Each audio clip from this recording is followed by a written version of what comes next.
In Australia, that is a protected title. So if you see someone out there who refers to themselves as a sports psychologist, they have had to work bloody hard to get that title. As of recently, there is a lot more, I don't want to use the word infiltration because it makes it sound really sketch, but there's been a lot of outsiders who are entering into, let's say, getting outside their lane, jumping into the lane of the psychologist and using different titles. So like mental skills coach, right, is a good one, good example there. Like mental health coach or performance coach or whatever.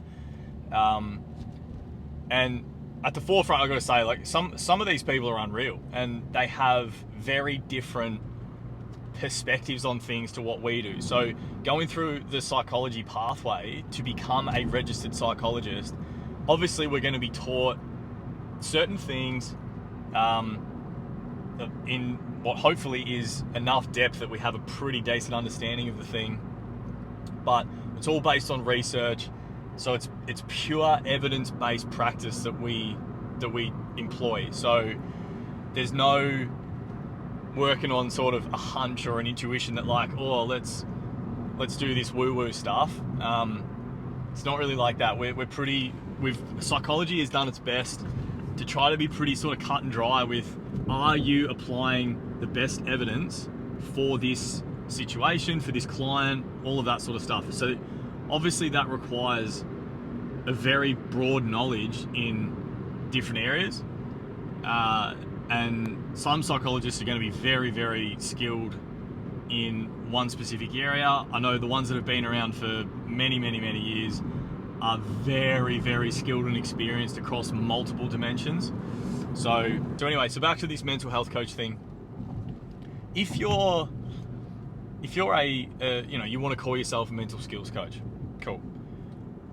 My first question is, what kind of training do you have to ensure that the clients that you're working with are safe and that what you're doing is helpful?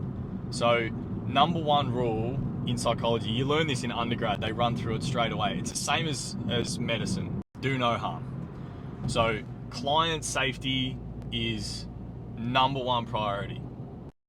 This whole notion of, yeah, I'm gonna work with whoever I want to work with because I've got some self-perceived knowledge of a mental skill, or maybe I was a half decent athlete growing up and therefore I feel like I get athletes and I can apply some of that day to day, like whatever the reasoning is.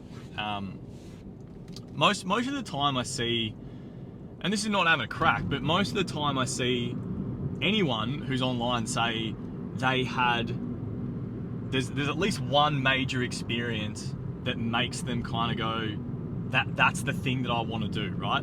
That's kind of how it goes, right? We're human. We have experiences and then we think, oh, actually that was kind of valuable for me on the other end. Maybe I can help other people, and that's so fine. But when you jump into a space that you actually have no idea about, then we get into trouble, right? So Dunning-Kruger effect, I'm sure most people have probably heard of it before, but if you haven't, it's essentially like you learn a little bit about something, you think you know lots about the thing, and then on the other end of that, the sort of extreme ends, is that you actually know a lot about the thing, and then you realize how little you actually do know. So in reality, you hear people, like, if they speak with a lot of conviction about something, and this is super common online, right? Like, there are so many people out there like, yeah, this is 100% the thing, and this works, and do this morning routine or whatever else. It's probably red flag territory there if you hear that. Like, just a little one, just be cautious, right? There's cautious and curious about why they may have so much conviction in what they're saying. Now, I do get the irony in that because I have been told a lot throughout my life that I come across as someone who's quite confident and I speak with conviction and all those things. So yes, that's probably going to come across a little bit in videos that I'm making, but I will very much admit when I don't know something as well as I need to. And given that I haven't got 30 years of experience under my belt like some of these people. I'm going to try to be as open as I can about that too. So when I'm talking about something, I'm going to talk about the thing that I know about, or that I've applied, or whatever it might be. And the things that I don't know much about, I'm going to do my best to be pretty open about that. Just sort of say, look, I'm not totally across it. But what I can speak on is understanding that, and I don't think that a lot of these people actually mean any harm. I think they just want to try to have influence or impact on people's lives in a positive way. So I'm talking about the mental coaches, right? But also knowing when to provide some kind of solution to whatever problem it might be, or help you kind of navigate the space, right? So a lot of the time people think you go into a psych and they're just going to give you advice on things. That's like, we super don't do that, because think about it. How many times has someone tried to give you advice, even if you want to hear it? Do you apply that? Or do you just kind of think like, yeah, cool, thanks for that, that's awesome. So giving advice is not helpful. So it's more so, can we have a discussion about it? Can we have a good, quality, interesting dialogue where, you know, we figure out what the problems are and how to address them, and then, you know, hopefully something good quality comes of that. That involves very deep, high quality listening as the psychologist on the other end, then helping guide clients depending on what's going on. So for example, an athlete comes in and they say, you know, I've got performance anxiety or whatever. Let's just go with performance anxiety. If you're an athlete and you come in with performance anxiety, the first thing I'm going to want to do is try to understand why this might be happening. Where is it coming from? What are the kind of reasons for it? You know, all of those things.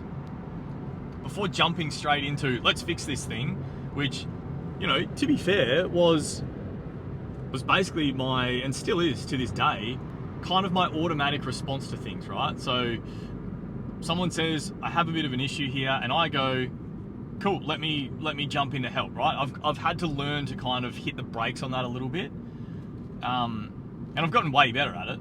But as a psychologist, you kind of get trained into hitting the brakes before responding. You know, just sit with it for a second. Have an actual, you know, take a couple of seconds to actually listen to what the other person's saying before trying to jump in. Because when we try to jump in, it's more about us, right? So someone says, you know, think about a friend, right? A friend goes, I'm having this problem with, I don't know, a colleague at work. And straight away, our human brain goes to, oh, I've had a similar problem with a colleague at work. Here's what I did. Now, the person on the other end, this friend of yours, they might not be looking for that. They might be looking for you to go, that sucks, man. Yeah, how frustrating. What are you thinking you might do? Or have you tried to get around it at all? Or, you know, like, whatever. Asking questions normally helps a lot. The thing is, and this is a human thing, right? We make it about us. So I say, you know, a friend comes, I've got a problem. We then flip the lens, because it's like, all right, I've listened to, you know, the surface level problem of what you've just explained, and here's my solution to it. Okay, great.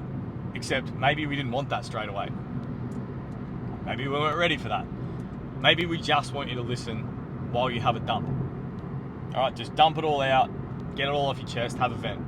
That's awesome.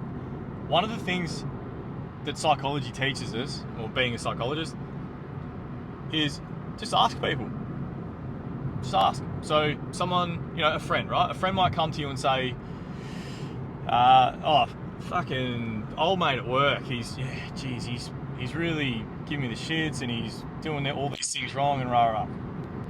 One of the things we do is say, okay, before we go any further, are you looking for solutions? Do you want a bit of back and forth? or are you hoping just to kind of vent and have me listen? Because, you know, I'm happy to do it, either one of those, or all of them. Normally when you say that, the person is relieved, right? Because it's like, you know, who wouldn't want to hear that? Oh, I've got this problem and I want my friend to just listen, but I'm hoping and expecting that they just can read my mind, that they should just listen. So just ask. It's not as awkward as you think it is. At first I was like, who the hell's going to do that? But sitting in psychology, it's actually been awesome. So, because you literally, all you have to do is just ask, right? Do you want solutions? Do you want me to listen? Do you want to go back and forth? And maybe we can come up with a bunch of different things. Anyway, you get my point. I've gone super off track from what I was originally saying. So let me sort of circle back around. But I've also not done this much talking straight up for a while now. So anyway, you're just gonna have to bear with me. So this mental health coach thing, I say just approach any of that stuff with caution, because you kind of don't know how deep weeds go, or the roots go, if you want to word it that way. Think about it like, because I always use nature as analogies for this sort of stuff, right? Think about our psyche, and I think I've stolen this from Freud, but anyway, think about our psyche like a tree. So everything that you can see out of the ground, you know, the trunk, the branches, the leaves, all of that, that's what we see on the surface, okay? That's essentially like our conscious, right? For those of you that want to use that language. Our unconscious, imagine, you know, what's out of the ground is also under the ground. That's kind of a rule of thumb with trees, right? What you see out of the ground is probably how deep and wide the roots go under the ground. Our psyche is a bit the same. Whatever you see on the surface, that's just what's on the surface. You have no idea what's actually going on way deep down for someone. So I use this example because if I'm a mental skills coach and I've come into a space and I've got, you know, I have a chat with someone and I think I have an understanding of what might be going on for them, and then I apply a model to it. I'm not saying that it's going to be wrong, but what I am saying is if they're not trained adequately in knowing what to do when something that's under the ground comes out, that's where we get into trouble. And I know a lot of the mental skills coaches are really good at referring on. So, you know, they might be working with, oh shit, this is getting a little bit out of my area of expertise. I'm going to refer you to someone else.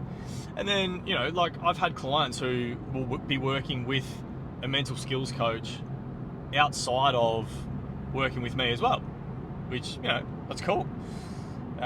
They get a little bit of that, they work with me on the deeper stuff, everyone's happy. But be warned that if someone is coming in to offer some sort of, you know, performance services and they're not a psychologist who has been adequately trained in this area, because there's a bit of crossover in that too, which I'll whinge about another day, we've got to be very, very careful with this. Imagine your, I don't know, just for example, let's say a trauma of yours is uncovered by and I say uncovered carefully, right? Because you know that it's there, but the mental skills coach who's thinking that what they're going to apply to you to improve your performance, they didn't know that that was a thing, and then they've accidentally stumbled upon it. So, you know, what do you do then? You might have a visceral response during a session and they're way out of their depth, right? Now, this is okay. This can happen to people. This can happen to people who aren't working with mental skills coach, right? This can happen at work.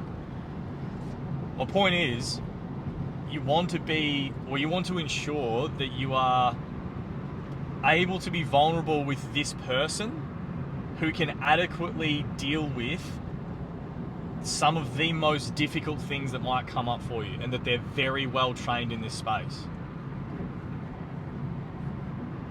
I think I might just leave it at that. I'll word it like that. I need to consolidate my thoughts a little bit more before I keep speaking on that topic, because some people get very, very touchy about thinking that I'm criticizing or anything. I'm not criticizing the space.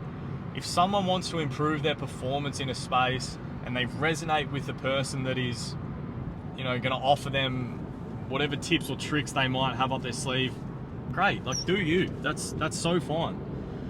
But please just be careful, is what I'm saying. Yes, I'm going to be biased towards psychologists because I am one, and I've been training now I've been doing higher education training for 12 years. So, over a decade of very, very in-depth, evidence-based, theoretical knowledge, and then applying that in practice, in the real world. It's a very, very different thing to, I had experience one time in a space and therefore, and I've read a dozen self-help books, and so I'm going to apply some of this stuff with people.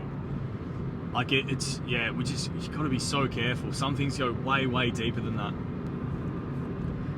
So anyway, that's probably enough for that topic. I might bring it up again at some point if something annoys me.